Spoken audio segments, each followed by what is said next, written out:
పవిత్రమైనటువంటిది. Time is extremely auspicious. కానీ మనస్సు దానిని గుర్తించడానికి ప్రయత్నించడం లేదు. But the mind doesn't make an effort to understand this.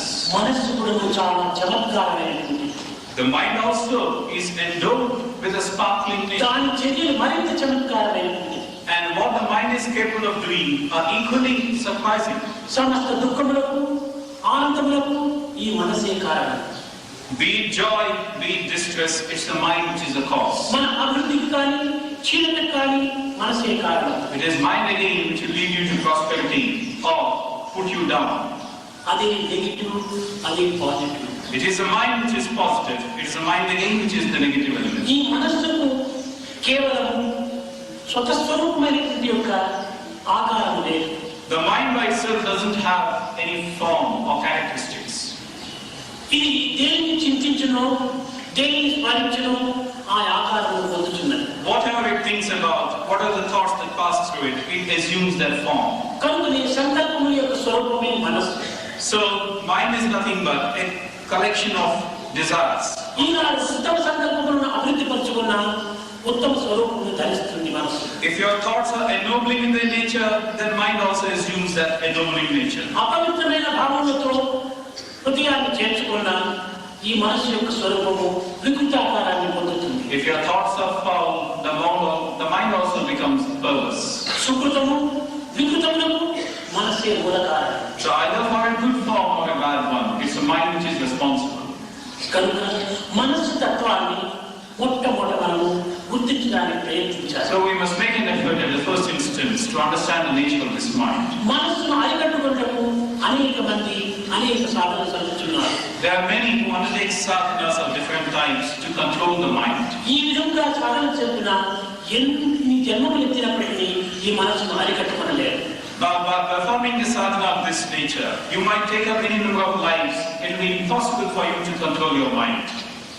ఇది ఒక బట్ట. This is a piece of cloth. ఈ బట్టను మనం లేకుండా చేసుకోవాలంటే ఏం చేయాలి? What should you do if you do not wish to have this piece of cloth? ఈ రెండు మార్గాలు. There are two ways of doing it. ఒకటి అగ్నిలో వేసి సర్వము భస్మం చేసినప్పుడు బట్ట కనిపించదు. One is put it in fire and reduce it to ashes.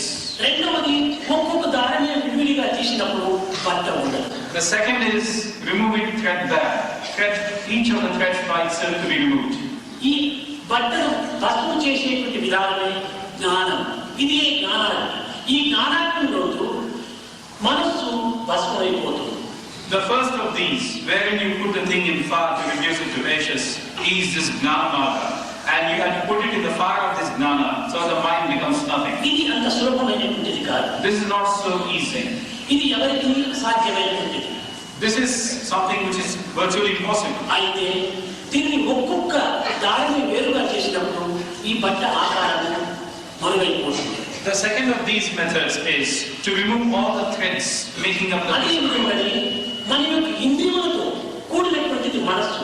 ఈ ఇంద్రియములను క్రమక్రమేణా అరికట్టుకున్నప్పుడు ఈ మనస్సు సులభంగా వశమవుతుంది. Now in the same way, the mind is made up of the indriyas, and if you are able to remove these indriyas or the senses one by one, you will be in a position to control the mind. ఇంద్రియములను అరికట్టక మనసును అరికట్టుకుంటూ ప్రయత్నం చేయడం ఇది చాలా ప్రమాదకరం. Without trying to control the senses in the first place and making an effort to control the mind is a rather hazardous proposition.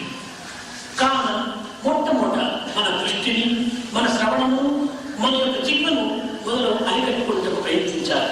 So try and control the sight, the ear and the tongue.